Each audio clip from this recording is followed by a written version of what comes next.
We have been talking a lot about the Inflation Reduction Act, but one of the main components that's getting a lot of attention is what it does in the vein of climate change. One person we've talked about quite a bit on the topic with is my guest tonight. He is the founder of RepublicEN. He is also a former Republican congressman. He's Bob Inglis, who's up late with us here on the Final Five. Always a pleasure to see you, sir. Thanks for joining me.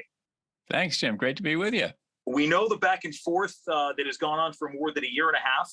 There was a lot of talk about what priorities this Congress would take up in the way of climate. You have a unique perspective on this. So when you see what went into this bill when it comes to addressing climate change, did it hit the marks? Yeah, I think it's a good start.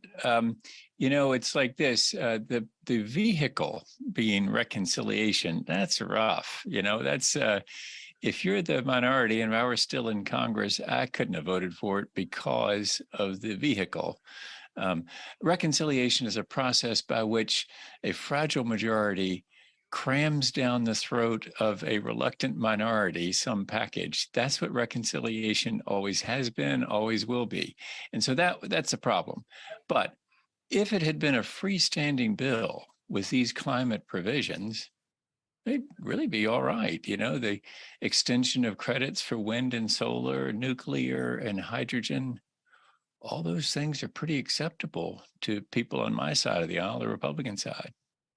We've talked a bit about the number of conservatives who have signed on to a climate change caucus in this Congress. The bill itself passed along party lines. It's pretty much many things do these days. There was no support. Do you believe the people in the climate change caucus, the conservative, I want to make sure I get that name right. What is the name of the caucus, by the way?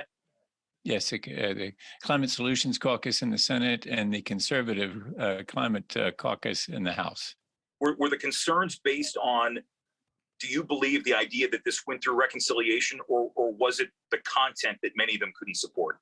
Well, I think it's really the process, is the vehicle.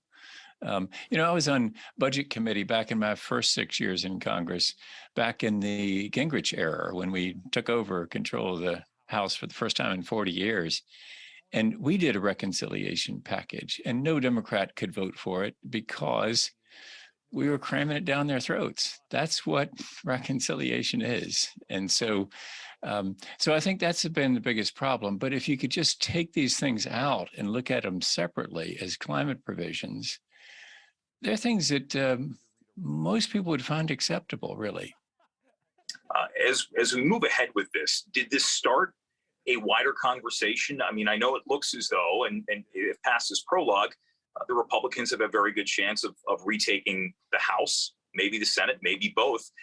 Does this lay the groundwork for anything that could be done on the conservative side of the aisle from the Republicans when it comes to addressing this moving ahead? Yeah, I think what I'd predict, it's always dangerous to make a prediction, isn't it? But what I would predict is Republicans probably, if we take control of the House, won't try to disturb the climate provisions of the Inflation Reduction Act, but may add to them some things like regulatory reform that would help get, say, wind energy to Chicago or to big cities elsewhere. That's been held up by some regulations that need to be changed. And so that's something that I think Republicans would take up. Another would be some natural solutions like that have been proposed by some folks, including Senator Mike Braun of Indiana, of a Growing Climate Solutions Act.